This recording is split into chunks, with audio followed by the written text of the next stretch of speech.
नमस्कार विद्यार्थी मित्र मैत्रिणींनो, केसागर पब्लिकेशनच्या केसागर स्पर्धा या यूट्यूब चॅनलवरती तुमचं पुन्हा एकदा स्वागत आहे. राज्यसेवा पूर्वपरीक्षा 2022 साठी आपण लेक्चर सिरीज घेत आहोत 28व्या सुधारित आवृत्तीमधून. एमपीएससी राज्यसेवा पूर्वपरीक्षा संपूर्ण तयारी पेपर पहिला हे जे पुस्तक आहे ते तुम्हाला केसागर पब्लिकेशनच्या वेबसाईटवरती मिळून जाईल. kesagar.com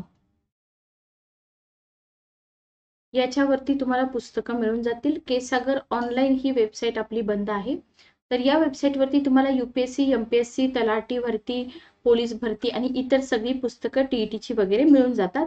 तर तिथं तुम्हाला एक्स्ट्रा 5% डिस्काउंटसाठी तुम्ही कविता 05 हा माझा कोड वापरू शकता 5% डिस्काउंटसाठी. ठीक आहे, असं नाहीये की फक्त एमपीएससीच्याच पुस्तकासाठी आहे, इतर पण सगळ्या पुस्तकासाठी तुम्ही हा कोड वापरू शकता. तर डेली संध्याकाळी 7 वाजता आपले लाईव्ह लेक्चर असतात. फक्त टेक्निकल प्रॉब्लेम आणि काही पॉवर कटचा इंटरनेटचा प्रॉब्लेम असेल तर तुम्हाला रेकॉर्डेड लेक्चर मिळतात. तर फ्री लेक्चर आहेत बघा. जास्तीत जास्त विद्यार्थी मित्र मैत्रिणींपर्यंत लेक्चर सिरीज पोहोचवा, जेणेकरून तुम्हाला जसा फायदा होतोय तसा इतर विद्यार्थ्यांना सुद्धा फायदा होईल. तर आतापर्यंत आपण बघितलेलं आहे, ठोकळ्यामधून आपण जवळजवळ सगळे सब्जेक्ट कव्हर करत आलेलो आहेत. आता फक्त आपलं बाकी मॉडर्न हिस्ट्री आपण चालू केलेला आहे, पंचायत राजचा भाग आपला बाकी आहे आणि विज्ञानाचा भाग बाकी आहे. ठीक आहे, चला तर आपण कुठपर्यंत आलो होतो बघा. ज्या विद्यार्थ्यांनी कालचं लेक्चर बघितलेलं नाहीये, कालचं लेक्चर बघून घ्या. सोबतच सिलेक्शन झालेल्या विद्यार्थ्यांचे अनुभव याच्यासाठी होय आम्ही भी घडलो ही एक लेक्चर सिरीज डॉक्टर अनिरुद्ध सरांनी चालू केलेली आहे, ती पण तुम्ही बघा. डेफिनेटली तुम्हाला त्याचा फायदा होईल. तर हिस्ट्रीमध्ये आपण कुठपर्यंत आलो होतो आपण बघूया. आपण 1857चा उठाव चालू केला होता. याच्यामध्ये आपण उठावाची कारणं बघितलेली आहेत. सामाजिक कारणे, आर्थिक कारणे, धार्मिक कारणे, उठावाचा प्रसार, इथपर्यंत आपण बघितलेलं होतं. ठीक आहे, तर याच्यामध्ये आपण 6 पॉइंट बघितले होते की क्रांतिकारकांनी काय केलं होतं. काही ठिकाणी इंग्रजांचा पाडाव केला होता, पण काही ठिकाणची जी लोक होती ती इंग्रजांना मिळालेली होती. म्हणजे आपल्या हिंदुस्थानातीलच लोक पण इंग्रजांना मिळालेली होती. ठीक आहे, पुढे जाऊया आपण. पुढे काय दिलेलं आहे बघा. पुढे तुम्हाला दिलेलं आहे की जून महिन्यापासून क्रांतिकारकांची पिछेहाट होऊ लागली. इथं मी तुम्हाला मार्च महिना, त्याच्यानंतर मे महिना आणि त्याच्यानंतर जून महिन्यापर्यंतचा जो टाइमलाईनचा पिरियड आहे तो आपल्याला व्यवस्थित लक्षात ठेवायला सांगितलं होतं. ठीक आहे, तर क्रांतिकारक आता इथे काय झालं, प्रयत्नामध्ये एक सूत्रता नव्हती किंवा सगळीकडे पाठिंबा मिळाला नाही, नेतृत्व मिळालं नाही, हे सगळं आपण बघितलेलं आहे. अपयशाची कारणं पण आपण बघितली होती कालच्या लेक्चरमध्ये, बरोबर. तर हे सगळं बघितल्यानंतर आपल्याला काय बघायचे आहेत, आपल्याला उठावाचे परिणाम बघायचे आहेत. तर की 1857च्या उठावाचे परिणाम काय झाले. सगळ्यात महत्वाचं, या उठावाने ईस्ट इंडिया कंपनीच्या भारतातील राजवटीचा शेवट केला. इम्पॉर्टंट आहे सेंटेन्स, लक्षात ठेवा की 1857च्या उठावाने ईस्ट इंडिया कंपनीच्या भारतातील राजवटीचा शेवट केला का, तर शेवट केलेला आहे. ठीक आहे, 1858 मध्ये ब्रिटिश पार्लमेंटने एक कायदा करून भारताचे राज्य कंपनीकडून इंग्लंडच्या सरकारकडे सोपवलं. ठीक आहे, इंग्लंडची राणी व्हिक्टोरिया, इथे राणीचं नाव जे आहे ते लक्षात ठेवा, नाव चेंज करून दिलं जाऊ शकतं.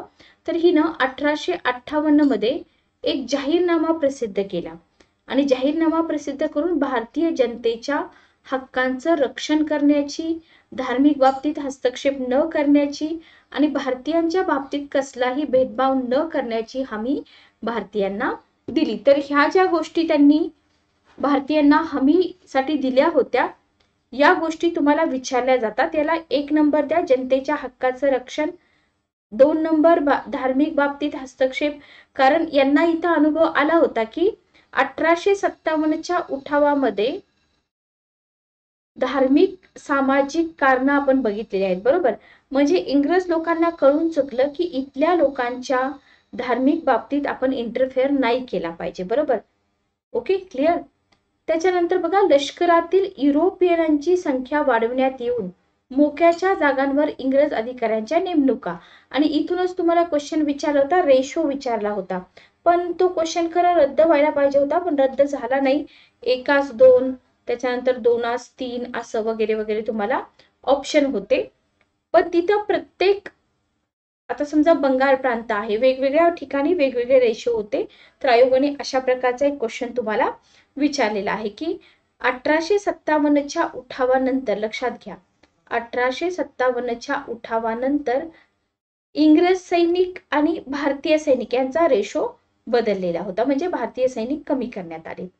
5वा पॉइंट बघा, आता हा जो उठाव झाला, या उठावातून इंग्रज सरकार काय शिकले की आपला जो कारभार आहे, भारतातील आपला जो कारभार आहे त्याच्यामध्ये काही उणिवा आहेत, बरोबर, त्याच्यामध्ये काही उणिवा आहेत आणि त्या उणिवा दूर करण्याकडे, प्रशासन अधिक कार्यक्षम बनवण्याकडे त्यांनी लक्ष पुरवलं.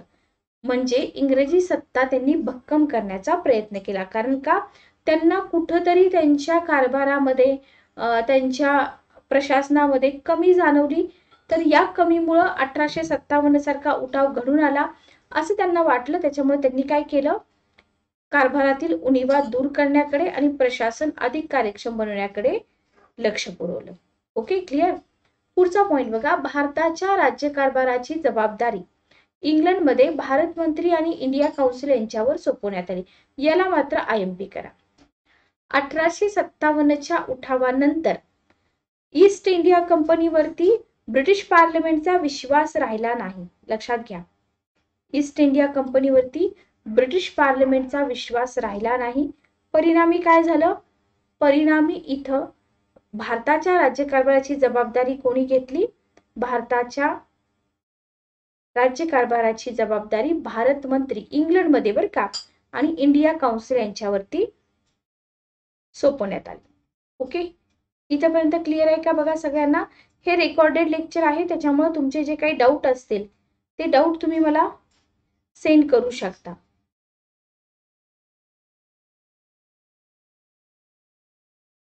चला पुढचा पॉइंट बघूया. पुढे आपल्याला काय दिलेलं आहे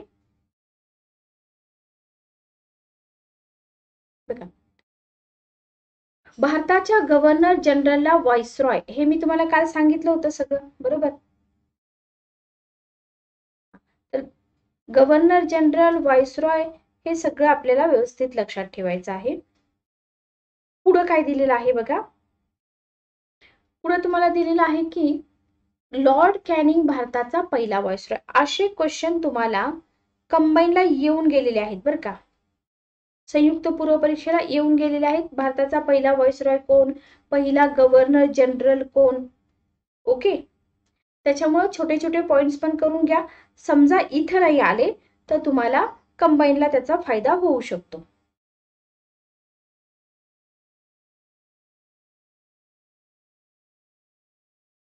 पुढे जाऊया बघा. तर हे 2 पॉइंट शेवटचे इम्पॉर्टंट आहेत. हे झाले उठावाचे परिणाम. पण उठावानंतर काय घडलं बघा, उठावाचे परिणाम आपण केले, तसं तर आणखी भरपूर परिणाम आहेत. रेफरन्स बुक काढलं तर तुम्हाला आणखी सारं कंटेंट तिथं मिळून जाईल. इंग्लंडच्या सरकारने ईस्ट इंडिया कंपनीकडून भारताचा राज्यकारभार आपल्या हाती घेतल्यावर भारतीय प्रशासन व भारत विषयक धोरणामध्ये अनेक महत्वपूर्ण बदल घडवून आणले. बघा, इंग्लंडच्या सरकारनं काय केलं, 1857च्या उठावानंतर ईस्ट इंडिया कंपनीकडून भारताचा राज्यकारभार आपल्या हाती घेतला. ओके, आणि भारतीय प्रशासनामध्ये, भारताच्या धोरणामध्ये अनेक महत्वपूर्ण बदल घडून आणले. का घडून आणले सांगायची गरज आहे नाही, कारण का त्यांना कुठेतरी सगळं हे व्यवस्थित वाटत नव्हतं किंवा आपल्या कारभारामध्ये काहीतरी उणिवा राहिल्या आहेत, म्हणूनच 1857 सारखा उठाव घडून आला असं त्यांना खात्री होती, बरोबर. Okay, clear. त्याच्यानंतर पुढे बघा, पुढे काय,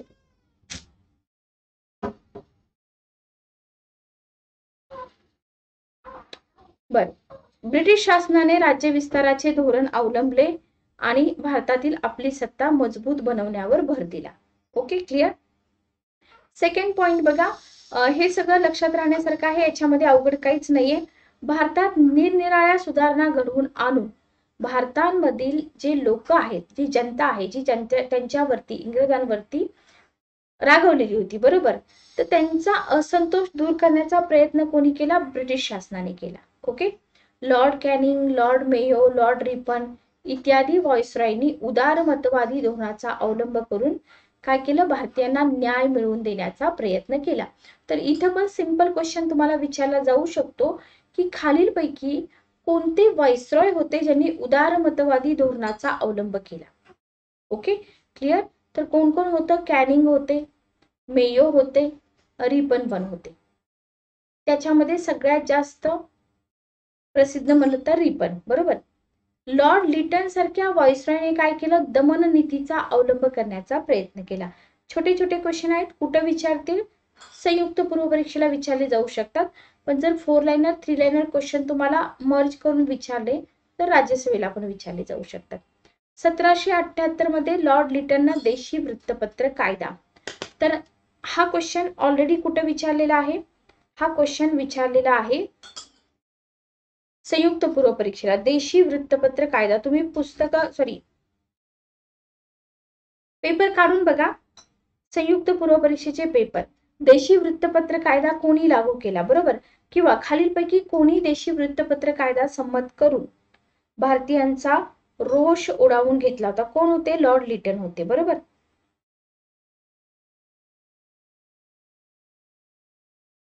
कशामध्ये येतं हे सगळं, भारतातील वृत्तपत्रे, बरोबर, किंवा भारतीय वृत्तपत्रांचा इतिहास म्हणा, भरपूर क्वेश्चन विचारले जातात. भारतीय वृत्तपत्रांचा इतिहास भरपूर मोठा इतिहास आहे. आता आपण हिस्ट्री चालूच केलेला आहे. तर इथं बघा, आता इथे थोडक्यात मी तुम्हाला सांगते. भारतीय वृत्तपत्रांच्या इतिहासाचा जो प्रारंभ होता कोणासोबत झालेला होता, युरोपियन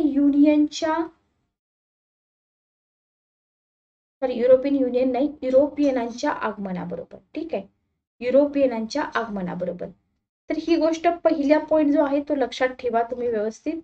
त्याच्यानंतर बघा, सगळ्यात आधी जर तुम्ही बघितलं तर भारतामध्ये सगळ्यात प्रथम छापखाना कोणी आणला, पोर्तुगीज. तुम्हाला इंग्रज देतील, डच देतील, फ्रेंच देतील, पण उत्तर काय असणार आहे तुमचं, पोर्तुगीज. ओके. मग त्याच्यानंतर तुम्हाला 1557 मध्ये काय झालं, गोव्याच्या ख्रिश्चन मिशनऱ्यांनी पहिलं पुस्तक छापलं. ठीक आहे. त्याच्यानंतर 1684 मध्ये ईस्ट इंडिया कंपनीच्या आधारे मुंबईमध्ये छापखाना सुरू झाला, मुंबईमध्ये, म्हणजे सुरुवातीला गोव्यामध्ये. पण जवळजवळ मुंबईमध्ये छापखाना येऊन सुद्धा 100 वर्ष कंपनीच्या प्रदेशात कोणतंच वृत्तपत्र निघालं नव्हतं.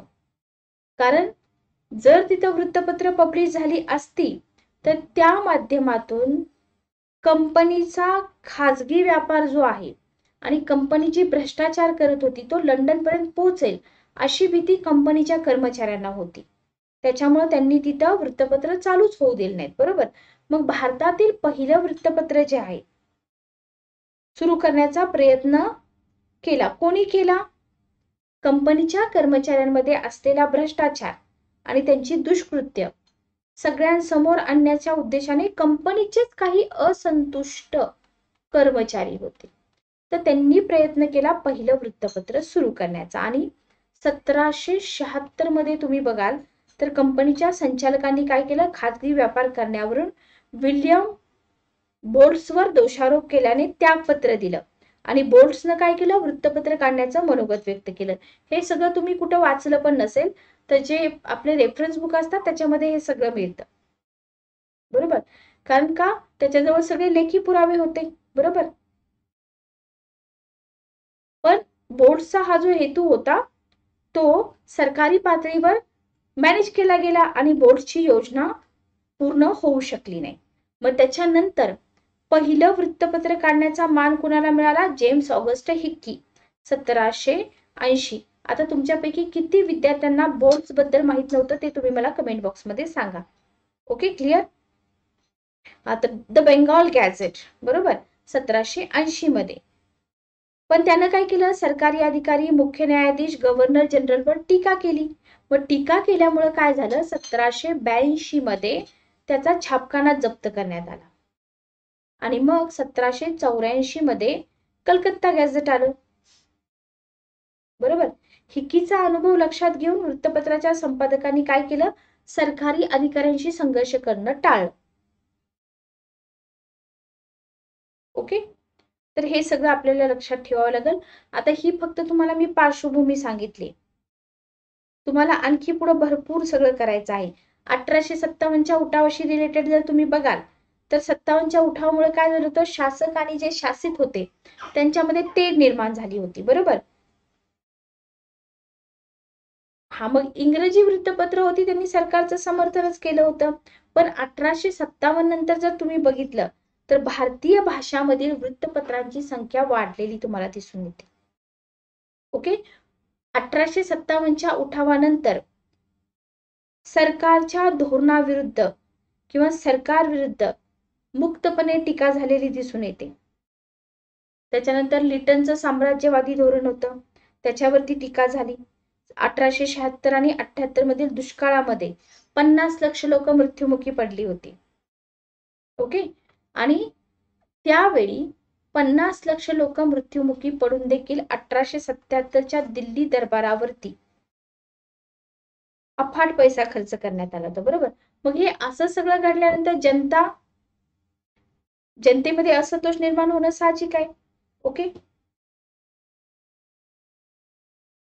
पण याला लिटनने एक कारण दिलं. लिटन काय बोलला की नाही, मेकॉले आणि मेटकापचं वृत्तविषयक धोरणच या सगळ्याला जबाबदार आहे. Okay, clear. तर हे सगळं आपल्याला व्यवस्थित लक्षात ठेवावं लागेल. याच्यापेक्षा पण आणखी डिटेलमध्ये तुम्हाला सगळं माहिती मिळून जाते. वृत्तपत्र जोड्या लावा असा क्वेश्चन तुम्हाला येतो. एखादं वृत्तपत्र तुम्ही करताय तर ते कोणत्या भाषेतून प्रसिद्ध झालं, कुठून प्रसिद्ध झालं, कोणी प्रसिद्ध केलं. क्लिअर. आता सेन्सॉरशिप ऍक्ट आहे, लायसनिंग रेग्युलेशन आहे, ते पण तुम्हाला करावं लागेल. 1835चा वृत्तपत्र कायदा आहे, व्हर्नॅक्युलर प्रेस ऍक्ट आहे. ओके, चला आता मी तुम्हाला इथं ओरली काही नावं सांगते, तर त्याचे तुम्ही संपादक तरी ऍटलिस्ट शोधून ठेवा, किंवा ठोकळा असेल तर ठोकळ्यामध्ये चार्टच तुम्हाला दिलेले आहेत. Bengal gadget, Indian gadget, Bombay Harold, दिग्दर्शन, कलकत्ता जनरल आहे, संवाद कौमुदी आहे, मिरात उल अखबार आहे, Bombay Samachar, East Indian, Bombay Times, राष्ट्रगुप्तार, Hindu Patriot, Somprakash, Indian Mirror आहे. त्याच्यानंतर केसरी, मराठा, काळ करते परांजपे यांच्यावरती क्वेश्चन विचारला होता आयोगाने. ठीक आहे, तर हा सगळा भाग वृत्तपत्राचा आपल्याला करावा लागतो. इथं बघा, इथं तुम्हाला दिलेलंच आहे. दुष्काळ पडला असता लिटननं काय केलं, जनतेच्या हालापेष्टाकडे दुर्लक्ष करून तिच्यावर करांचा अधिक बोजा लादला. ठीक आहे, 5वा पॉइंट बघा. 1861 मध्ये ब्रिटिश पार्लमेंटने इंडियन काउन्सिल ऍक्ट संमत करून भारतीयांना काही सुधारणा देण्याचा देखावा केला. म्हणजे ही लोक सुधारणा करत होती का नाही, तर फक्त दाखवत होती की आम्ही सुधारणा करतोय. ठीक आहे, मग अशा स्वरूपाचा आणखी एक कायदा 1892 मध्ये संमत करून भारतीय कायदेमंडळाचा विस्तार घडवून आणला. फक्त भारतीयांना दाखवायचं की आम्ही तुमच्यासाठी काहीतरी करत आहोत, पण रिअल मध्ये असं घडत होतं का, नाही. याच काळात भारतात राष्ट्रवादी विचारांचा प्रसार होऊ लागला. कोणत्या काळामध्ये, तर ही पार्श्वभूमी सगळी तुम्हाला माहित पाहिजे. भारतामध्ये इंग्रजी शिक्षणाची सुरुवात झाली, पाश्चात्य विचारांची भारतीयांना ओळख झाली, सुशिक्षित तरुणांमध्ये राष्ट्रवादी भावना चेतावल्या. त्याच्यानंतर इंग्रज सरकारचे वांशिक भेदभावाचं धोरण, राज्यकर्त्यांनी भारतीय जनतेची चालवलेली उपेक्षा, लॉर्ड लिटन सारख्या व्हाईसरॉयने अवलंबलेली दमन नीती, भारतीय जनतेत होऊ लागलेली जागृती, या सगळ्या कारणाची जोड इथं मिळाली गेली. तर हे तुम्हाला लक्षात ठेवावं लागेल. कोणता पॉइंट पण लक्षात ठेवणार की 1857च्या उठावानंतर काय काय बदल झाले किंवा इंग्रज सरकारने कोणकोणते बदल केले, बरोबर. तर हा सगळा भाग सोपा आहे. फक्त पार्श्वभूमी जर तुम्ही नाही केली तर तुम्हाला थोडंसं अवघड जाऊ शकतं. म्हणजे समजा क्वेश्चन जर अवघड आले तर प्रॉब्लेम होऊ शकतो. आता इथं तुम्हाला बॉक्समध्ये काय दिले बघा, अखेरचे मोगल म्हणून दिलेलं आहे. बादशाह दुसरा बहादूरशाह जफर नावाने काय करतो, गझल लिहित होता, बरोबर. 1857च्या उठावानंतर इंग्रजांनी काय केलं, त्याला पदच्युत केलं. कुठं पाठवलं, ब्रह्मदेशात, म्हणजे सध्याचे म्यानमार इथं पाठवलं. तिथंच तो मरण पावला. कधी, 1862 मध्ये. तर हे तुम्हाला विचारलं जाऊ शकतं. तसं तर एखादा क्वेश्चन विचारला जातो मोगलांवरती वगैरे, मेडिवल हिस्ट्री आहे, प्राचीन भारत आहे. हा टोटल 15 क्वेश्चन मधून काही क्वेश्चन प्राचीन भारत, काही क्वेश्चन मध्ययुगीन भारत आणि काही क्वेश्चन मॉडर्न इंडियन हिस्ट्रीवरती विचारले जातात. इंग्रजी भाषेच्या माध्यमामुळे विविध प्रांतातील लोकांना काय झालं, परस्परांशी संपर्क साधणं शक्य झालं आणि त्याच्यातूनच हिंदी राष्ट्रवादाचा उदय होऊ लागला. असे जे पॉइंट्स आपण वाचतो की नाही, समजा क्वेश्चन तुम्हाला विचारला की हिंदी राष्ट्रवादाचा उदय होण्यामागे खालीलपैकी कोणकोणती कारणं आहेत, तिथं तुम्हाला हे सगळं आठवावं लागतं किंवा जर वाचलंच नसेल तर उत्तरं पण येत. क्लिअर. आणि त्याची परिणिती 1885 मध्ये भारतीय राष्ट्रीय सभेच्या काँग्रेसच्या स्थापनेत झाली आणि भारतीयांची एक राष्ट्रव्यापी संघटना जन्माला आली. ठीक आहे. तर हा सगळा आपला भाग 1857च्या उठावानंतर. याच्यानंतर आपण बघतोय सामाजिक आणि सांस्कृतिक जागृती. तर आधुनिक भारताच्या इतिहासात 19वे शतक जे आहे अनेक दृष्टींनी एक वैशिष्ट्यपूर्ण कालखंड म्हणून मान्यता पावलं. कोणतं शतक? 19वे शतक. ठीक आहे. भारतामध्ये धर्म सुधारणा, समाज सुधारणा.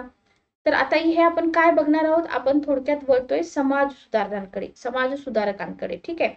तर धर्म सुधारणा आणि समाज सुधारणा यांच्या चळवळीची जी लाट आहे ती कोणत्या शतकात उठली हे तुम्हाला माहित पाहिजे. 19वे शतक. आणि हे सगळं समजायसाठी आपल्याला आधी 1857चा उठाव अभ्यासावा लागतो. क्लिअर. आता हा एक योगायोग होता का? नाही, योगायोग नव्हता. कारण या काळामध्ये धार्मिक, सामाजिक, सांस्कृतिक जागृतीला पोषक असं वातावरण अनेक कारणांनी तयार होऊ लागलं होतं आणि याच सुमारास भारतात इंग्रजी सत्ता स्थिरावली होती. बरोबर. याच्यामुळे काय झालं, या राजवटीमुळे आधुनिक विचारांचा प्रसार झाला. आपण पाठीमागं बघितलं होतं. भारतीयांना खुश करण्यासाठी इंग्रजांनी काय केलं, काही चेंजेस केले होते त्यांच्या रणनीतीमध्ये. बरोबर. इथं आपण बघितलेलं आहे उठावानंतर काय काय घडलेलं आहे. तर त्याचा संबंध याच्याशी येऊ शकतो का? येऊ शकतो. ओके. तर कंपनीने काय केलं होतं, भारतामध्ये इंग्रजी शिक्षण सुरू केलं होतं. इंग्रजी शिक्षण घेऊन बाहेर पडलेल्या येथील तरुणांनी बुद्धिवादाचा स्वीकार केला आणि त्यांनी भारतीय समाजातील अंधश्रद्धा, भोळ्या समजुती, अनिष्ट सामाजिक प्रथा असतील, रूढी आहेत, परंपरा आहेत, त्याच्यावरती हल्ले करण्यास सुरुवात केली होती आणि भारतीय समाजाला आधुनिक युगात आणून पोहोचविण्याचा प्रयत्न केला होता. ठीक आहे. तर इंग्रजी शिक्षणाची सुरुवात झाली. आता इंग्रजी शिक्षण घेतलं तरुणांनी आणि त्यांनी काय केलं, बुद्धिवादाचा स्वीकार केला. मग जेव्हा ही लोक बुद्धिवादाचा स्वीकार करतील तेव्हा ही लोक अंधश्रद्धा, भोळ्या समजुती, ज्या काही अनिष्ट परंपरा, प्रथा आहेत या त्यांना ऍक्सेप्ट होणार नाहीत. मग ते काय करतील, यांच्या विरुद्ध बोलायला चालू करतील. बरोबर. आणि भारतीय समाज जो आहे त्याला आधुनिक युगाकडे आणण्याचा प्रयत्न केला जाईल. पण या सगळ्या गोष्टींचा परिणाम वेगळा पण झाला. जे सनातनी होते, कर्मठ होते, त्यांना असं वाटू लागलं की हे आपल्या प्रथा, रूढी, परंपरा नष्ट करत आहेत. ओके. क्लिअर. याच्यानंतर आपण बघणार आहोत समाज सुधारक. बघा, सामाजिक सांस्कृतिक जागृतीमध्ये तुम्हाला सामाजिक सांस्कृतिक जागृती 19व्या शतकातच का चालू झाली हा क्वेश्चन लक्षात ठेवा. तर याच्यासाठी आपल्याला पार्श्वभूमी लक्षात ठेवावी लागते. ठीक आहे. बघा, आता इथून पुढं जर तुम्ही बघाल तर तुम्हाला समाज सुधारक शिकवले जातील. समाज सुधारकामध्ये पण 2 भागामध्ये वर्गीकरण करायचं समाज सुधारकांचं. कोणते 2 भाग? भारतातील किंवा नॅशनल लेवलचे म्हणा सोप्या भाषेत, भारतातील समाज सुधारक आणि महाराष्ट्रातील समाज सुधारक, असं तुम्ही 2 भागामध्ये ढोबळमानाने वर्गीकरण करू शकता. याच्यामध्ये पहिले समाज सुधारक आहेत बघा, राजा राममोहन राय. राजा राममोहन राय. सोपा, एकदम सोपा आहे. फक्त होतं काय माहिती का, आता इथं तुम्ही वाचताय राजा राममोहन राय यांच्यावरती, तर इथं थोडीशी लिमिटेड माहिती तुम्हाला मिळू शकते. जर तुम्ही रेफरन्स बुक काढलं तर आणखी भरपूर माहिती मिळेल. म्हणजे आयोगाने जर नवीन क्वेश्चन विचारले तर तिथे तुम्हाला कन्फ्युजन व्हायला नको की हे मी कुठंच वाचलेलं नाही. आता इथं काय दिलंय बघा, इथं तुम्हाला सगळ्यात आधी यांचा टाइम पिरियड लक्षात ठेवणं महत्वाचं आहे. 1772 ते 1833. कधी कधी टाइम पिरियड वरून सुद्धा तुम्हाला इलिमिनेशन मेथड वापरता येते. ठीक आहे. समजा इथं तुमचा जन्मदिनांकच विचारला तर 22 मे 1772. ओके. यांना काय म्हटलं जातं? आधुनिक भारताचा निर्माता. का म्हटलं जातं? कारण त्यांनी भारतामध्ये धर्म सुधारणा आणि समाज सुधारणा यांच्या कार्याचा पाया घातला होता. म्हणजे सुरुवात केली होती त्यांनी. ते निर्माते आहेत. म्हणून त्यांना काय म्हटलं जातं? आधुनिक भारताचा निर्माता. ठीक आहे. जेव्हा यांचा काळ होता, कोणाचा? राजा राममोहन राय यांचा. तर यांच्या काळामध्ये जी प्रशासनासाठी भाषा वापरली जात होती ना, ती कोणती होती? पर्शियन आणि अरेबिक. पर्शियन आणि अरेबिक ही त्यांच्या काळामध्ये वापरली जाणारी भाषा होती. मग या भाषा शिकण्यासाठी त्यांच्या वडिलांनी काय केलं? त्यांना कुठं पाठवलं? त्यांच्या वडिलांनी पाटणा या ठिकाणी पाठवलं. हे एक्स्ट्रा मी तुम्हाला रेफरन्स बुक मधलं सांगते बरं का. मग वडिलांनी त्यांना पर्शियन आणि अरेबिक शिकण्यासाठी कुठं पाठवलं? पाटणा या ठिकाणी पाठवलं. मग राजा राममोहन राय यांनी काय केलं? फक्त पर्शियन आणि अरेबिक ते शिकले नाहीत, तर त्यांनी तिथं इस्लाम धर्माचा अभ्यास केला, सुफी पंथाचा अभ्यास केला, शायर आणि शायरीची त्यांना आवड होती, त्याचा पण त्यांनी अभ्यास केला. आणि मे बी तुम्हाला विचारलं पण जाऊ शकतं की त्यांचे आवडते शायर होते हाफिज आणि सादी. हे पण लक्षात ठेवा. ओके. समजा तुम्हाला विचारलं की राजा राममोहन राय यांचा जन्म बंगाल प्रांतामध्ये झाला, बरोबर आहे, पण कुठं? राधानगर. असे छोटे छोटे पॉइंट राहून जातात, ते पण तुम्ही कंप्लीट केले पाहिजेत. मृत्यू त्यांचा इंग्लंडमध्ये झालेला आहे 27 सप्टेंबर 1833 ला, वयाच्या 63व्या वर्षी. ठीक आहे. आता आपण कुठपर्यंत आलो होतो? पाटण्यापर्यंत. तर पाटण्याला त्यांनी शिक्षण पूर्ण केलं. कधी? वयाच्या 12व्या वर्षी. लक्षात ठेवा. आईच्या आग्रहामुळे ते कुठे गेले? आईच्या आग्रहामुळे ते गेले काशीला. कशासाठी? हिंदू धर्माचा अभ्यास करण्यासाठी. तिथं त्यांनी संस्कृत भाषा शिकली, वेद, वेदांत, उपनिषदे अशा सगळ्या गोष्टींचा त्यांनी अभ्यास केला. आणि 12 वर्षापासून जवळजवळ 16 वर्षापर्यंत त्यांनी काय केलं? बनारसमध्ये वास्तव केलं. त्याच्यानंतर त्यांनी बौद्ध धर्माचा पण अभ्यास केला, तिबेटमध्ये जाऊन. ओके. तर किती धर्माचा अभ्यास केला? हिंदू धर्म, बौद्ध धर्म, मुस्लिम धर्म, 3 धर्मांचा त्यांनी अभ्यास केलेला आहे. तुम्हाला पुढे विचारलं जाऊ शकतो की वेदांत ग्रंथ, वेदांत हा ग्रंथ आहे. तर हे पहिलं पुस्तक. लिपी विचारतात, पर्शियन लिपी, अरेबिक भाषा, किंवा उलट देतात, अरेबिक लिपी, पर्शियन भाषा. एक्झाम मध्ये आपल्याला सगळं सेमच वाटतं. त्याच्यानंतर जर तुम्ही बघितलं तर 1815 मध्ये वेदांतचं त्यांनी बंगालीमध्ये भाषांतर केलं. हे सगळं तुम्हाला कसं विचारतील? सिक्वेन्स लावा म्हणून विचारतील, क्रम लावा. बरोबर, क्रम लावा असा क्वेश्चन तुम्हाला विचारला जाऊ शकतो. वेदांतचं बंगाली भाषांतर कुठे केलं? कलकत्त्याला केलं. कधी केलं? 1815 मध्ये केलं. ठीक आहे. तिथून ते घरी परतले. घरी परतल्यानंतर त्यांनी काय केलं? एक अरबी प्रस्तावना असणारा एक जो लेख आहे त्यांनी फारसी मध्ये लिहिला. नाव त्याचं तुम्हाला विचारू शकतात त्या लेखाचं, तुहफतुल मुवाहिद्दीन. तुहफतुल. थोडंसं अवघड आहे लक्षात ठेवायला, पण 2-3 वेळा वाचलं तर लक्षात राहून जाईल. हे तुम्हाला विचारलं जाऊ शकतं. कोणता लेख? एकेश्वरवाद्यांना भेट असा याचा अर्थ होतो. आता याच्यामध्ये काय सांगितलं होतं? याच्यामध्ये त्यांनी मूर्तीपूजेवर टीका केली होती. का बरं टीका केली? तर वेदांच्या विरुद्ध आहे. त्यांनी वेदांचा अभ्यास केला होता की नाही, तर मूर्तीपूजा ही वेदांच्या शिकवणुकीच्या विरुद्ध होती. मग त्यांनी मूर्तीपूजेवरती टीका केली, म्हणून त्यांच्या वडिलांसोबत त्यांचं भांडण झालं आणि ते घर सोडून निघून गेले. आणि बऱ्याच एक्झाम मध्ये एक पॉइंट तुम्हाला विचारला जातो की राममोहन राय यांचं नाव राजा आधीपासूनच नव्हतं, तर राजा ही एक पदवी आहे. कोणी दिली होती? मुघल सम्राट दुसरा अकबर. तुम्हाला फक्त अकबर पण दिलं जाऊ शकतं आणि आपल्याला वाटतं पण हे अकबरानेच दिली असेल. तर मुघल सम्राट दुसरा अकबर याने राममोहन राय यांना राजा ही उपाधी बहाल केली होती. ओके. मुघल सम्राटाचे राजदूत म्हणून ते इंग्लंडला गेले होते आणि भारतातून इंग्लंडला जाणारे ते पहिले भारतीय होते, लक्षात ठेवा. त्यांना नवविचाराचे जनक पण म्हणतात. आणि सगळ्यात प्रथम त्यांनी जे वृत्तपत्र काढलं त्याचं नाव पण तुम्हाला लक्षात ठेवावं लागेल, ब्रह्मपत्रिका. काय आहे? ब्रह्मपत्रिका. किती क्वेश्चन झाले बघा. आतापर्यंत जेवढं कंटेंट मी तुम्हाला सांगितले सगळं रेफरन्स बुक मधलं सांगितले. आता इथं काय दिलंय आपण बघूया ठोकळ्यामध्ये.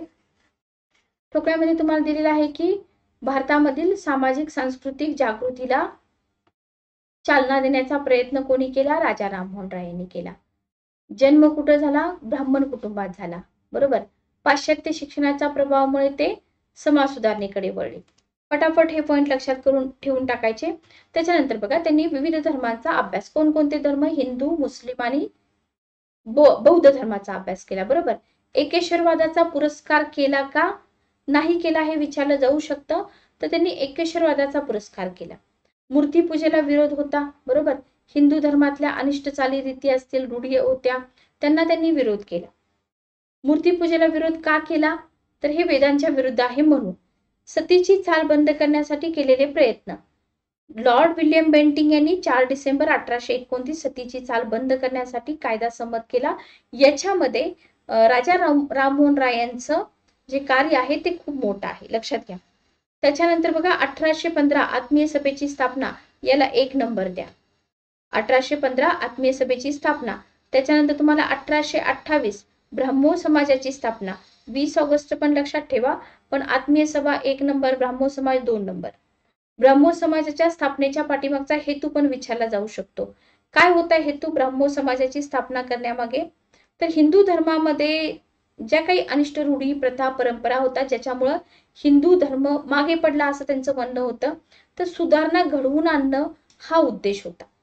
ब्राह्मो समाजाची स्थापना त्यांनी 1828 मध्ये केली आणि ब्राह्मो समाजाची स्थापना करण्यामागे त्यांचा हेतू काय होता? हिंदू धर्मात सुधारणा घडवून आणणे. बरोबर.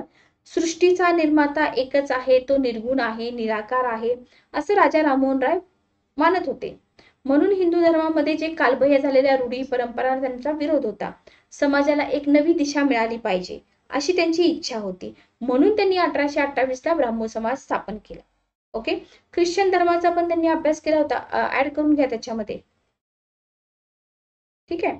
भारतातील धर्मव्यवस्था, भारतातील अर्थव्यवस्था, शिक्षण व्यवस्था. राजा राममोहन राय यांनी खालीलपैकी कोणत्या संदर्भात लेखन केलं होतं? भारताची धर्मव्यवस्था, भारताची अर्थव्यवस्था, शिक्षण व्यवस्था. ठीक आहे. लेखन करण्यास सुरुवात. त्याच्यासाठी मग त्यांना वृत्तपत्र पाहिजे होती. बरोबर. तर काही वृत्तपत्र आणि सुधारणा चळवळी पण त्यांनी चालू केल्या. म्हणजे 1800 इथे दिलंच आहे बघा. पॉइंट्स पण एका सिक्वेन्सने दिलेले असतात, लक्षात घ्या. आपल्या विचारांचा प्रसार करण्यासाठी त्यांनी संवाद कौमुदी 1821 म्हणजे याला तुम्ही 3 नंबर द्या. हे काय होतं? पाक्षिक होतं. भाषा इथं दिलेली नाहीये, पण भाषा पण लक्षात ठेवा. हे वृत्तपत्र बंगाली भाषेमध्ये होतं. क्लिअर? त्याच्यानंतर तुम्हाला 1822 मध्ये मिरात उल अखबार हे होतं पर्शियन. आणि 1828 प्रेसिडेन्सी कॉलेज. 1823 हिंदू कॉलेज स्थापण्यामध्ये पुढाकार. इथपर्यंत क्लिअर आहे का बघा?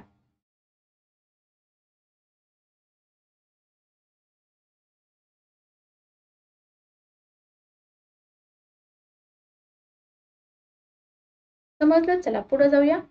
ब्राह्मो समाजाबद्दल तुम्हाला इथं माहिती दिलेली आहे. ब्राह्मो समाज. इथं तुम्हाला नेतृत्व विचारलं जातं, संस्थापक सदस्य पण विचारले जातात. हा जो समाज आहे याची स्थापना कधी झाली, कोणी केली? 1815 मध्ये आहे आत्मीय सभेची स्थापना. आत्मीय सभा 1828 ब्राह्मो समाज, बरोबर. तर संस्थापक आहेत राजा राममोहन राय. आता या समाजाने कशाला विरोध केला? मूर्तीपूजा आणि बहुदेवतावाद. मूर्तीपूजा आणि बहुदेवतावाद, मानवतावाद, एकेश्वरवाद, विश्वबंधुत्व यांचा पुरस्कार. पण आयोग तुम्हाला काय करेल? उलट देईल. तर ब्राह्मो समाजाने विरोध केला मूर्तीपूजेला आणि बहुदेवतावादाला. मग पुरस्कार कशाचा केला? मानवतावाद, एकेश्वरवाद आणि विश्वबंधुत्व. जगातील सर्व धर्मांचं अंतरंग सारखंच असल्याने व्यक्तीने काय केलं पाहिजे? सगळ्या धर्माचा आदर केला पाहिजे, असा विचार या समाजाने मांडला. ठीक आहे. मग इथं तुम्हाला दिलेलं आहे की राजा राममोहन राय यांच्या नंतर देवेंद्रनाथ टागोर यांचा टाइम पिरियड लक्षात ठेवा. केशवचंद्र सेन यांनी केलं ब्राह्मो समाजाचं नेतृत्व. मग इथं तुम्हाला जोड्या लावामध्ये क्वेश्चन असतो, आदी ब्राह्मो समाज कुणाचा होता? साधारण ब्राह्मो समाज कुणाचा होता? भारतीय ब्राह्मो समाज. तर हे तुम्ही व्यवस्थित लक्षात ठेवा. तर इकडे तुम्हाला नाव देतील देवेंद्रनाथ टागोर. ठीक आहे. यांचा होता आदी ब्राह्मो. सेकंड आहे केशवचंद्र सेन यांचा आहे भारतीय ब्राह्मो.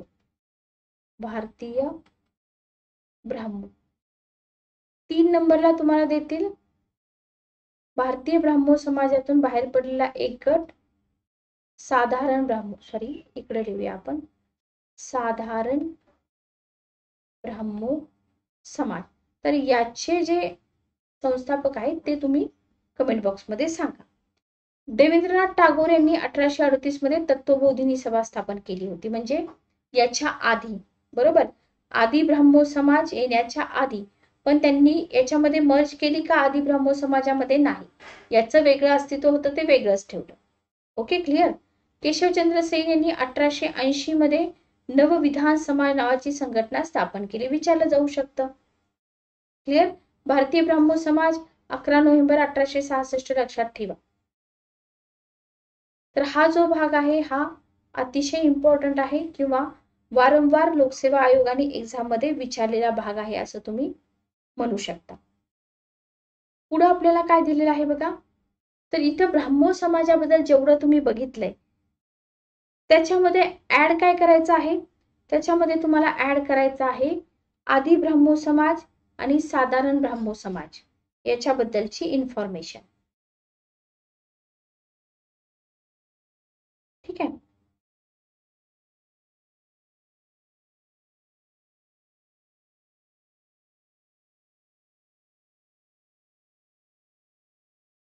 चला पुढे जाऊया. पुढे आपल्याला काय आणखी कंटेंट आहे, पण इथं आपण जेवढं ठोकळ्यामध्ये दिलेलं आहे, जेवढं पॉसिबल आहे तेवढं सांगत आहोत. त्यांचे वडील, त्यांची आई, सगळ्यांची नावं तुम्ही वाचू शकता.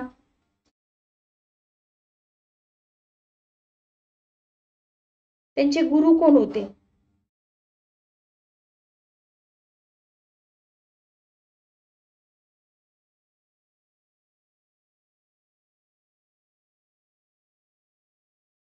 त्यांचे शिक्षणाबद्दल पण विचारलं जाऊ शकतं. ठीक आहे. स्त्रियांच्या हक्कासाठी मोहिमा सुरू केल्या होत्या त्यांनी. हे तुम्हाला एक्स्ट्रा ऍडिशनल विचारू शकतात. किंवा विधवा विवाह असतील, स्त्रियांचे जमिनीशी संबंधित हक्क,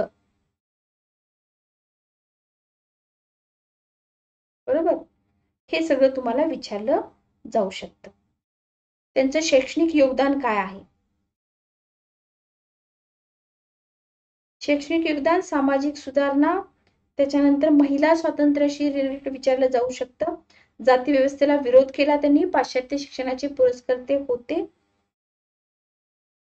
पत्रकारितेचे जनक पण म्हणतात, बरोबर, पत्रकारितेचे जनक. त्यांच्या आर्थिक कल्पना पण विचारल्या जाऊ शकतात. रवींद्रनाथ टागोरांनी एक भाष्य केलं होतं बघा.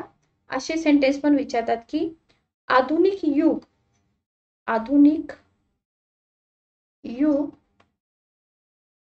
समजून घेणारे राममोहन हे एकमेव व्यक्ती आहेत. राममोहन हे एकमेव व्यक्ती आहेत. कोणी उद्गारले हे असं तुम्हाला विचारलं जाऊ शकतं. राष्ट्रवादाचे जनक म्हणून त्यांना ओळखलं जातं. बरोबर. राजा राममोहन राय यांनी लिहिलेली पुस्तकं तुम्हाला विचारू शकतात. Okay, clear. चला पुढे जाऊया. पुढे आपल्याला दिलेलं आहे स्वामी दयानंद व आर्य समाज. हे आपण इरेज करू आणि स्वामी दयानंद व आर्य समाज याच्याबद्दल आपण इन्फॉर्मेशन बघूया. तर बघा, स्वामी दयानंद आणि आर्य समाज. आर्य समाजावरती क्वेश्चन आलेले आहेत. तर स्वामी दयानंद सरस्वती कोण होते? स्वामी दयानंद सरस्वती, स्वामी दयानंद सरस्वती. बरोबर. तर स्वामी दयानंद सरस्वती हे होते आर्य समाजाचे संस्थापक.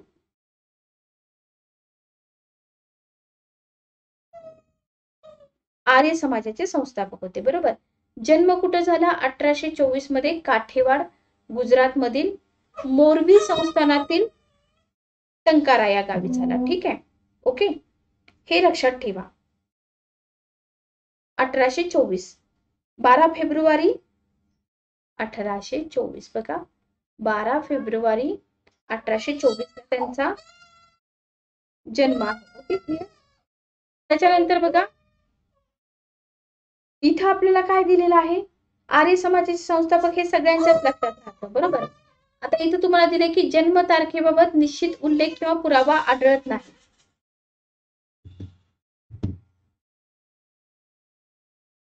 स्वामीजींनी काय केलं? त्यांच्या ग्रंथामध्ये केलेल्या उल्लेखावरून त्यांचा जन्म दिनांक 7 मार्च. पण बघा, जिथं कन्फ्युजन असतं त्या गोष्टी विचारल्या जात नाहीत. बरोबर.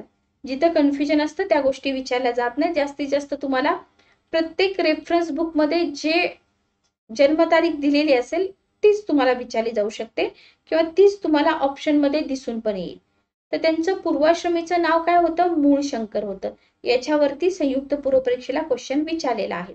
वडिलांचं नाव काय होतं? करसनदास होतं. विचारतात का? विचारतात. वर्णनावरून समाज सुधारक ओळखा, असा एक क्वेश्चन तुम्हाला विचारला जातो. बरोबर. त्यांचं आडनाव काय होतं? तिवारी होतं. Okay, clear. पूर्णानंद सरस्वती यांच्याकडून त्यांनी संन्यासाची दीक्षा घेतली. हा पण पॉइंट तुम्हाला विचारला जाऊ शकतो. त्यांचे गुरु कोण होते? जसं तुम्हाला मी यांच्याबद्दल क्वेश्चन विचारला, राजा राममोहन राय, त्याचं उत्तर तुम्ही मला कमेंट बॉक्स मध्ये द्या.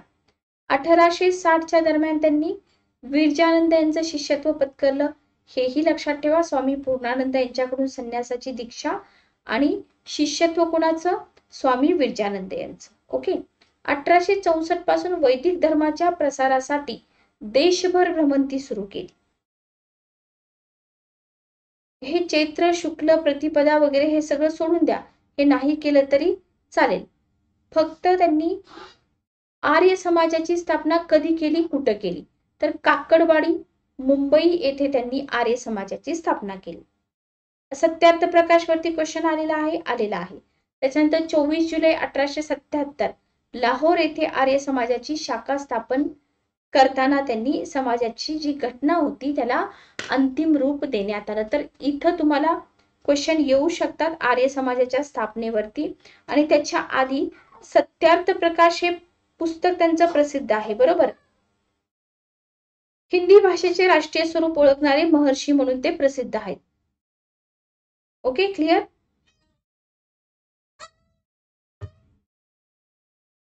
हा, कौटुंबिक माहिती पण विचारू शकतात ना.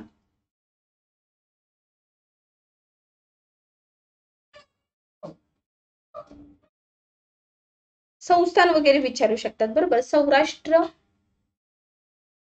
सौराष्ट्र संस्थान कोणतं? मोरबी संस्थान. ठीक आहे, मोरबी संस्थान. ग्रांथिक कार्य पण विचारू शकतात. आता इथं जेवढं कंटेंट दिले तेवढं आपण कंटिन्यू करूया. पण जर तुम्हाला एक्स्ट्रा इन्फॉर्मेशन करावीच लागते, तर समाज सुधारकांवरती अनिरुद्ध सरांचं एक पुस्तक आहे, ते तुम्ही घेऊ शकता. आणखी भरपूर पुस्तकं आहेत आपल्याकडं समाज सुधारकांवरती. ठीक आहे. तर ग्रांथिक कार्यामध्ये बघा, वैदिक धर्माचा प्रचार करण्यासाठी दयानंदांनी काय केलं होतं? मुंबईला सुरुवातीला तर आर्य समाजाची स्थापना केली. त्याच्यानंतर वेदातील तत्वज्ञानाचं यथार्थ ज्ञान व्हावं म्हणून त्यांनी सत्यार्थ प्रकाश नावाचा ग्रंथ लिहिला. हे सगळं ग्रांथिक कार्यामध्येच येतं, फक्त आपण हा पॉइंट वाचत नाही की हे ग्रांथिक कार्य आहे. बरोबर. मग तुम्हाला पुढे जाऊन या सत्यार्थ प्रकाशची भाषा विचारली जाऊ शकते की कोणत्या भाषेमध्ये लिहिला?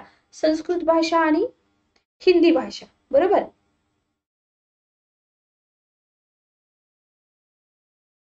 संस्कार विधी हा ग्रंथ लिहिलाय का त्यांनी? पंचमहायज्ञ विधी,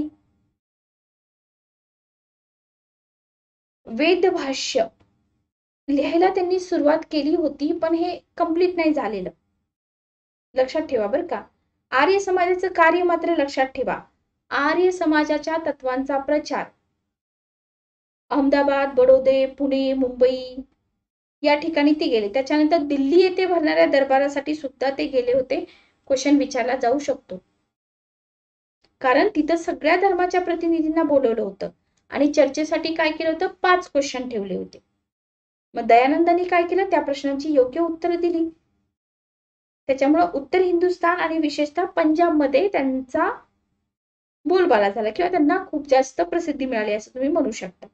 ठीक आहे.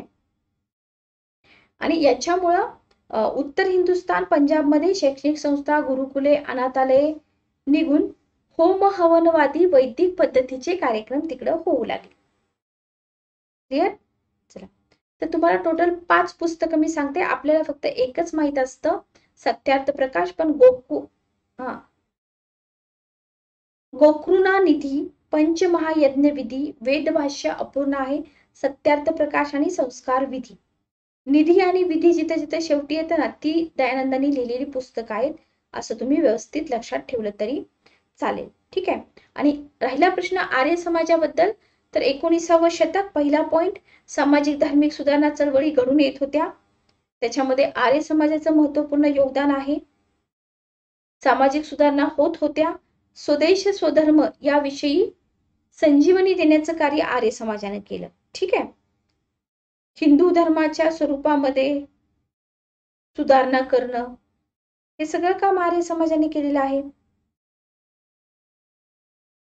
परमेश्वर कसा आहे? सच्चिदानंद स्वरूप, अनादी, अनंत, निराकार, सर्वसाक्षी, सर्वशक्तिमान, दयाळू, हे सगळं तुम्ही आर्य समाजाबद्दल सांगू शकता.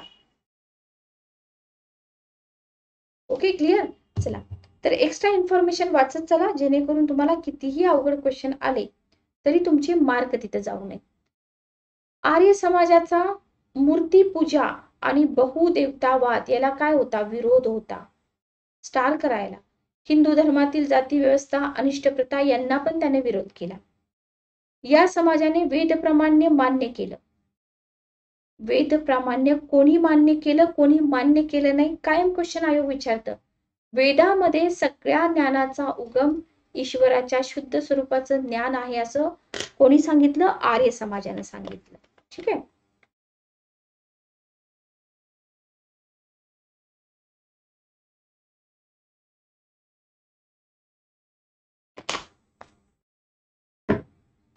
सात पॉइंट झाले बघा. इथला हा जो पॉइंट आहे याला IMP करा.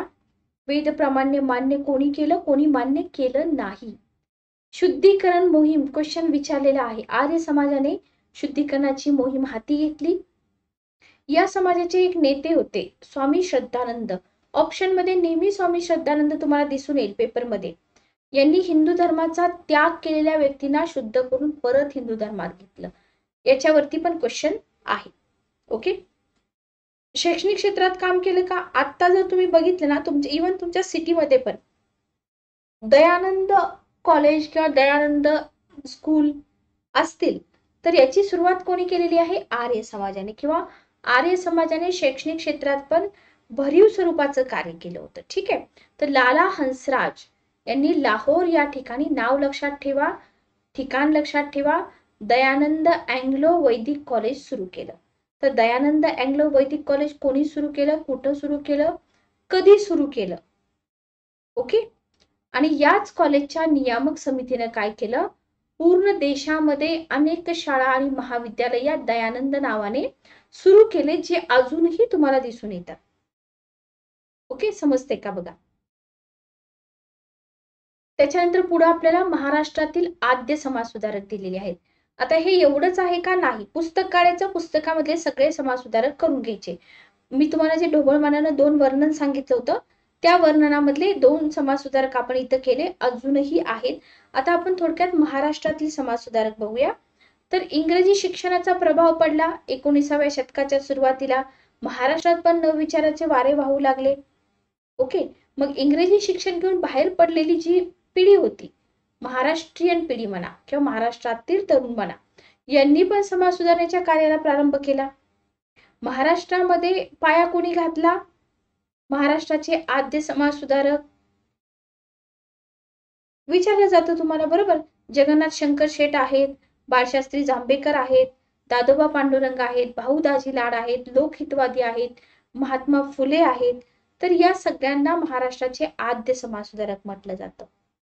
ओके, जे कार्यकर्ते होते समाज सुधारणेच्या कार्याचा पाया घालणारे, त्यांनाच म्हटले महाराष्ट्राचे आद्य समाजसुधारक.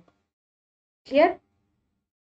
काय दिले बघा इथं बॉक्समध्ये, वक्रोक्तीपूर्ण जहाल वक्तृत्व याला 1 नंबर द्या आणि लिखाण याला 2 नंबर द्या. याच्यामुळे तत्कालीन क्रांतिकारक तरुणांना आदरणीय वाटणाऱ्या काळकर्ते शिवरामपंत परांजपे याला इम्पॉर्टंट करायचं. आणि हे जे काळकर्ते परांजपे आहेत ना, शिवरामपंत परांजपे, यांच्यावरती जेवढे पण क्वेश्चन आलेत कलेक्ट करायचे. कुठून कलेक्ट करायचे? कंबाईनचे पेपर, राज्यसेवा, पूर्व आणि मुख्यचे पेपर. याच्यामध्ये काळकर्ते परांजपेवरती क्वेश्चन आले की यांना काळकर्ते का म्हटलं जातं. काळ नावाचं वृत्तपत्र यांनी सुरू केलं होतं का? काळ नावाचं एक वृत्तपत्र यांनी सुरू केलं होतं का? ठीक आहे. तर या काळकर्ते परांजप्यांना स्वातंत्र्यवीर सावरकरांनी आपल्या क्रांतिकारी जीवनाच्या स्फूर्तीचं गुरु मानलंय. तुम्ही कुठेच वाचलं नसेल, पण आता जर पहिल्यांदा वाचत असाल तर व्यवस्थित लक्षात ठेवा.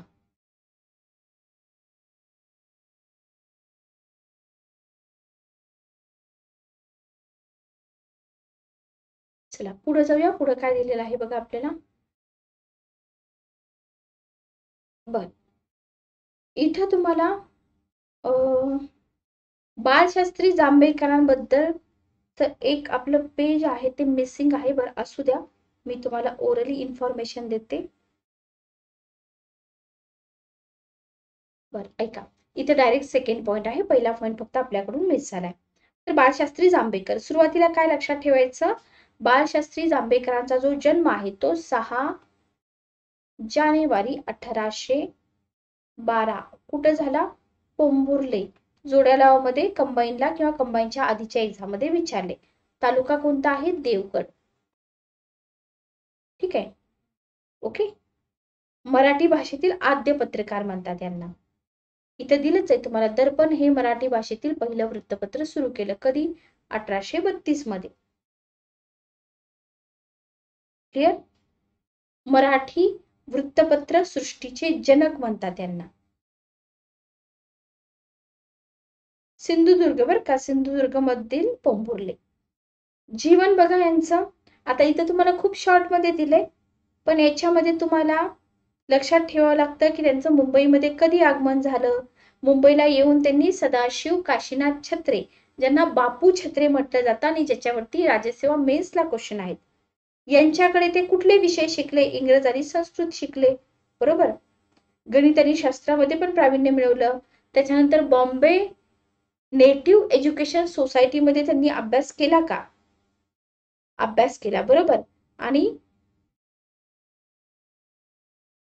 हा म्हणजे तिथं 20 वयाच्या आतमध्ये त्यांनी एक प्राध्यापक म्हणून नियुक्त होण्यासाठी जेवढी पात्रता लागते ना, तेवढं ज्ञान त्यांनी तिथून मिळवलं.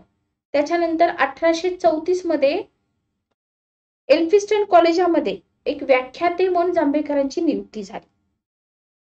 10 भाषांचं ज्ञान होतं त्यांना. कोणकोणत्या भाषा?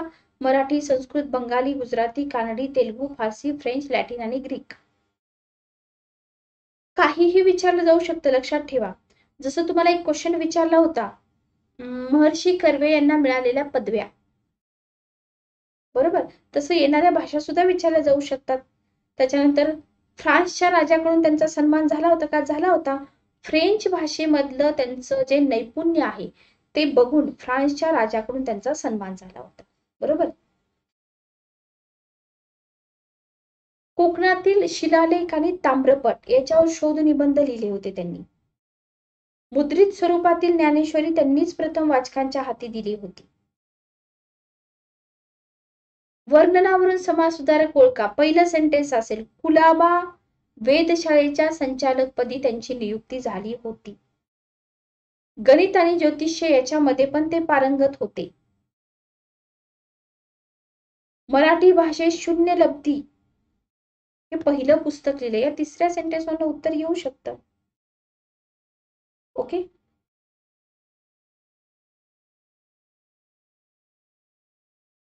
अशा प्रकारचे क्वेश्चन एक्झाम मध्ये विचारले जातात. ठीक आहे. पत्रकारितेशी रिलेटेड जास्त विचारलं जाईल. दिग्दर्शन कधी सुरू केलं? दिग्दर्शन मधून कोणत्या विषयावरील लेख, नकाशे, आकृत्या प्रकाशित होत होत्या? त्यांना मदत कोण करत होतं? भाऊ दाजी लाड होते, दादाभाई नौरोजी होते. त्यांचे विद्यार्थी थे भाऊ दाजी लाड आणि दादाभाई नौरोजी हे बाळशास्त्री जांभेकरांचे कोण आहेत? विद्यार्थी आहेत. क्लिअर. समाजकार्याबद्दल पण विचारलं जाईल. बॉम्बे नेटिव्ह जनरल लायब्ररी सार्वजनिक ग्रंथालयाचं महत्व लक्षात ठेवून त्यांनी काय केलं होतं? एका ग्रंथालयाची स्थापना केली होती. त्याचं नाव आहे बॉम्बे नेटिव्ह जनरल लायब्ररी. बरोबर. याच्या आधी मी तुम्हाला एक पॉइंट सांगितला होता की मुंबईमध्ये एल्फिस्टन कॉलेजमध्ये ते व्याख्याते होते. तर कोणता विषय शिकवत होते? हिंदुस्थानी भाषा. भाषेवरती कमांड होती त्यांची. बरोबर. त्यांच्या साहित्यकृती तुम्हाला विचारल्या जातील. नीतिकथा आहे, इंग्लंड देशाची बखर आहे, इंग्रजी व्याकरणाचा संक्षेप आहे, हिंदुस्थानचा इतिहास आहे, शून्य लब्धी आहे. भरपूर पॉइंट्स तुम्हाला विचारले जाऊ शकतात. ठीक आहे.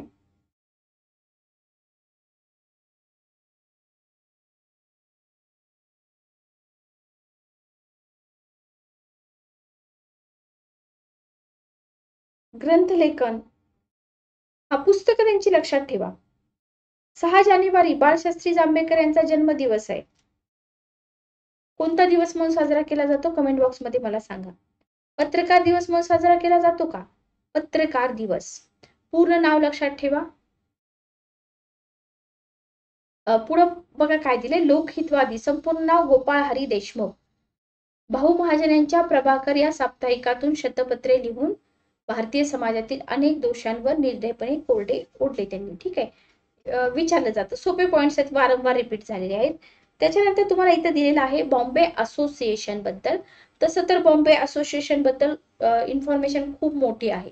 पण इथं काय दिले बघा. जगन्नाथ शंकर शेठ, भाऊदाजी लाड यांनी भारतीय जनतेची सरकार दरबारी कैफियत मांडता यावी याच्यासाठी 26 ऑगस्ट 1852 रोजी मुंबई या ठिकाणी बॉम्बे असोसिएशनची स्थापना केली. आता लक्षात ठेवा, इथं तुम्हाला बॉम्बे असोसिएशन बद्दल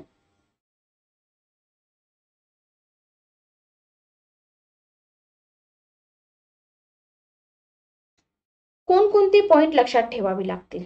ठीक आहे. बॉम्बे असोसिएशन स्थापना कधी झाली? बरोबर.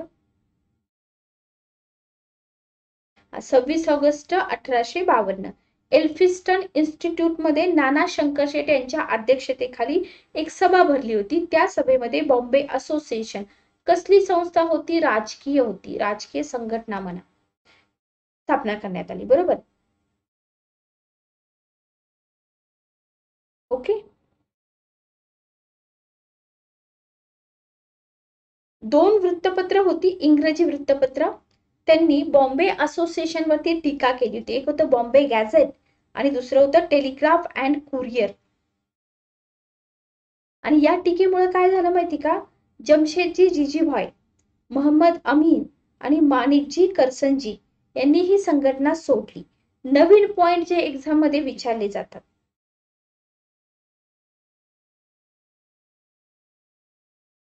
क्लिअर. कार्य विचारलं जाऊ शकतं तुम्हाला. यातलं एक कार्य फक्त मी तुम्हाला सांगते. मुंबई हायकोर्टामध्ये हिंदी लोकांची न्यायाधीशपदी नियुक्ती केली जावी असा आग्रह असोसिएशनने धरला होता. पण नाना शंकर शेट यांच्या मृत्यूनंतर मात्र बॉम्बे असोसिएशनचं जे कामकाज होतं ते थंडावलं होतं. पुन्हा प्रयत्न झाले सुरू करण्याचे, पण इतकं काही त्याच्यामध्ये यश आलेलं नाही. तर हे आजचं लेक्चर तुम्हाला रेकॉर्डेड मिळतंय. थोडासा टेक्निकल प्रॉब्लेम आहे त्याच्यामुळं. तर लेक्चर कसं वाटलं मला कमेंट करून नक्की सांगा. जर काही भाग समजला नसेल तर कमेंट बॉक्समध्ये नक्की विचारा. भेटूया उद्या संध्याकाळी 7 वाजता. Good day, take care.